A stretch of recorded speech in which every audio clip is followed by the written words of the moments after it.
মনোজ নামের এক ব্যক্তি চিলি পটেটো বিক্রি করত। এর আগে মনোজ বেশ কয়েকদিন শহরের একটি হোটেলে কাজ করত। শহরের তার সেই চাকরিটা চলে যাওয়ার পর গ্রামে এসে একটা ঠেলায় করে চিলি পটেটো বেচা শুরু করলো। প্রত্যেকদিন ঠেলায় করে চিলি পটেটো বিক্রি করতে করতে জোরে জোরে সে বলতো, আসুন আসুন, মনোজের স্পেশাল হানি চিলি পটেটো খেয়ে যান। আসুন আসুন, সবাই আসুন, এরকমটা কোথাও পাবেন না। দাদা, এক প্লেট চিলি পটেটো কত করে নিচ্ছ? ওই যে দাদা, দাম সামনের বোর্ডেই লেখা আছে, এক প্লেট চিলি পটেটো মাত্র 50 টাকা। আচ্ছা, তাহলে তো ঠিকই আছে, এক প্লেট বানিয়ে দাও হানি চিলি পটেটো। রোজ সকালে তাড়াতাড়ি উঠে সে বাজার থেকে টাটকা শাকসবজি কিনে আনে আর তারপর বাড়িতে এসে নুডলস আলু ফ্রাই করে। সেই সাথে চিলি পটেটোর জন্য নিজের হাতে মশলা আর চাটনি তৈরি করে। সেই জন্য তার তৈরি চিলি পটেটো এত সুস্বাদু হয় খেতে। মনোজদা, তোমার হানি চিলি পটেটোর কোনো তুলনা হয় না। এটা তুমি এমন কি দিয়ে বানাও বলো তো? দাদা, আমি নিজের হাতে চিলি পটেটোর জন্য মশলা আর চাটনিগুলো বানাই। তাজা সবজি ব্যবহার করি। জিনিসপত্র এক নম্বর হলে চিলি পটেটোর স্বাদ তো ভালো হবেই, তাই না? হ্যাঁ, এটা তুমি একদম ঠিক বলেছো। মনোজের চিলি পটেটো এত ফেমাস ছিল যে সে ঠেলা নিয়ে বসা মাত্রই চিলি পটেটো খাওয়ার লোকে লাইন লেগে যেত। সে বসতে না বসতেই চিলি পটেটো শেষ। ও দাদা, এক প্লেট চিলি পটেটো দিন না। কোত্থেকে দেবো দাদা, চিলি পটেটো সব শেষ হয়ে গেল। ওহ, আজ তোমার চিলি পটেটো খাওয়ার খুব ইচ্ছে হচ্ছিল। একটু বেশি করে বানিয়ে আনতে পারো না? দাদা, চিলি পটেটো খেতে যখন এত ইচ্ছা করছে, আপনি উল্টো দিকের দোকান থেকে খেয়ে নিন না। আরে না না না, চিলি পটেটো বানাতে ও পারে নাকি? জিনিসও ভালো না, স্বাদও না। ওর বানানো চিলি পটেটো খাবোই না। মনোজের গ্রাহক ঠিকই বলতো। গুলাবও ছিল মিছরির ছুরি। গ্রাহকদের মিষ্টি কথায় ফাঁসাতো, তারপর গ্রাহকদের চিলি পটেটোর নামে বাজারের সস্তা আলু মশলা আর চাটনি মিশিয়ে দিয়ে দিত। ওর দোকানের চিলি পটেটোর দামও মনোজের থেকে অনেক কম ছিল। এই জন্য কয়েকজন গ্রাহকও আসতো। দিদি, মনোজ তো চিলি পটেটোর দাম 50 টাকা নেয়, তাহলে তুমি 40 টাকায় দাও কি করে? তুমি কি আমাদের খারাপ জিনিস খাও নাকি বলো তো? আরে না না দাদা, আমার চিলি পটেটো তো একদম টাটকা সবজি আর ভালো মশলা দিয়ে করা। হ্যাঁ, আমি ওই মনোজের মতো অত লোভী নই, সেই জন্য আমি একটু কমেই দিই। এই শুনে গ্রাহকের খুব ভালো লাগে আর গুলাবও মনে মনে মনোজ আর গ্রাহককে নিয়ে হাসতে থাকে।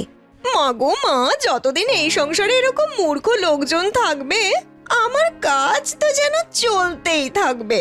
সেদিনের পর থেকে মনোজ আরো বেশি করে চিলি পটেটো বানিয়ে আনতে লাগলো।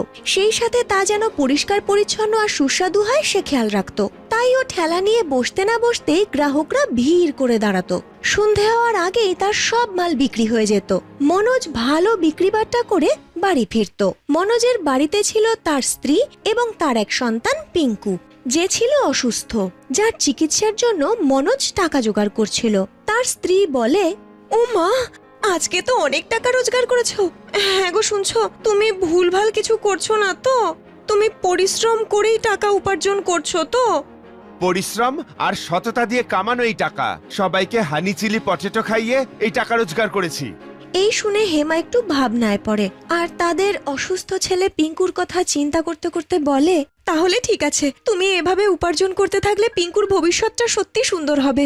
আরে হেমা, তুমি কেন চিন্তা করছো? আরে আমি যখন আছি, পিঙ্কুর কিচ্ছু হবে না। দেখো, ঈশ্বরের কৃপায় আমার ব্যবসা খুব ভালো চলছে। কয়েকদিনের মধ্যে পিঙ্কুর চিকিৎসাও করিয়ে ফেলবো। তাহলে ঠিক আছে, তুমি এভাবেই পরিশ্রম করতে থাকো। দেখে নিও, তোমার এই চিলি পটেটো সারা গ্রামে বিখ্যাত হবে। কিন্তু মনোজ আর হেমার এই ভালো সময় বেশি দিন থাকলো না। একদিন পিঙ্কু খুব অসুস্থ হলো। ওর ক্যান্সার ধরা পড়লো। এটা মনোজ কাউকে জানালো না। মনোজের উপার্জনের সব টাকা পিঙ্কুর চিকিৎসায় বেরিয়ে যেত। এইরকম অবস্থায় মনোজ আরো টাকা উপার্জনের কথা ভাবলো।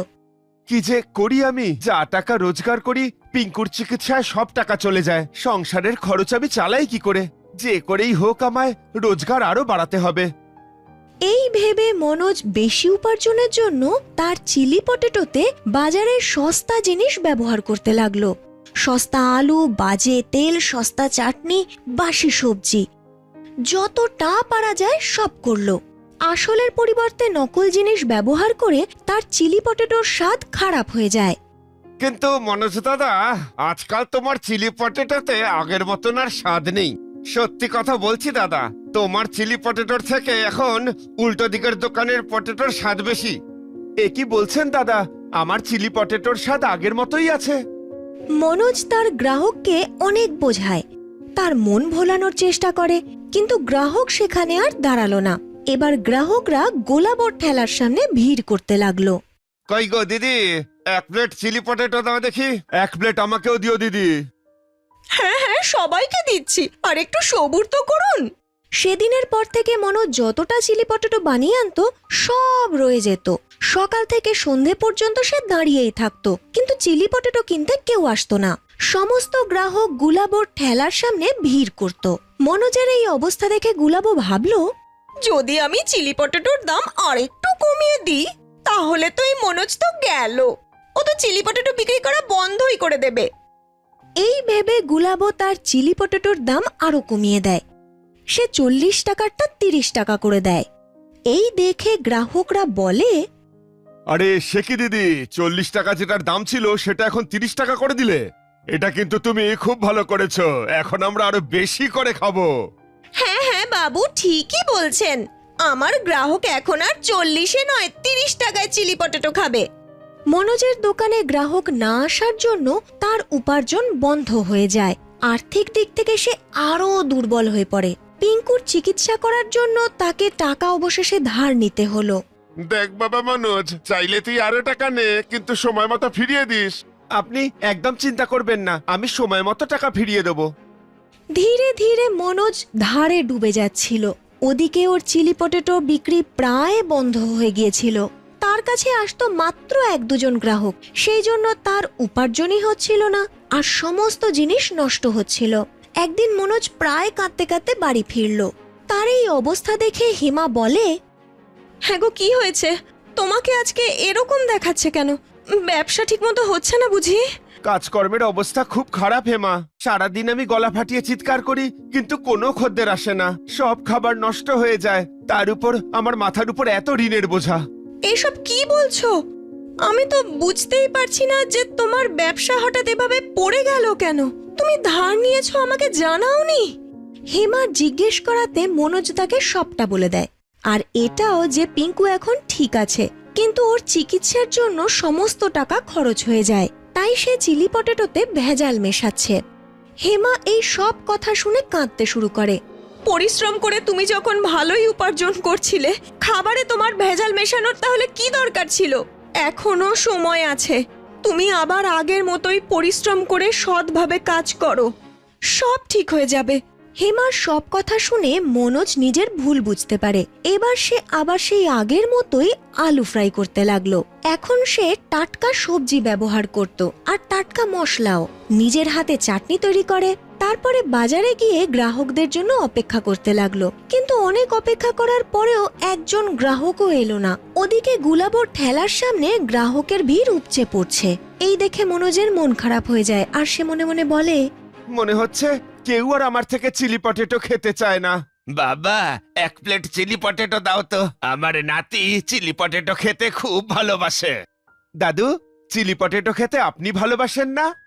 চিলি পটেটো খেতে তো আমিও ভীষণ ভালোবাসি। এক কাজ করো বাবা, তুমি 2 প্লেটই দিয়ে দাও আমায়।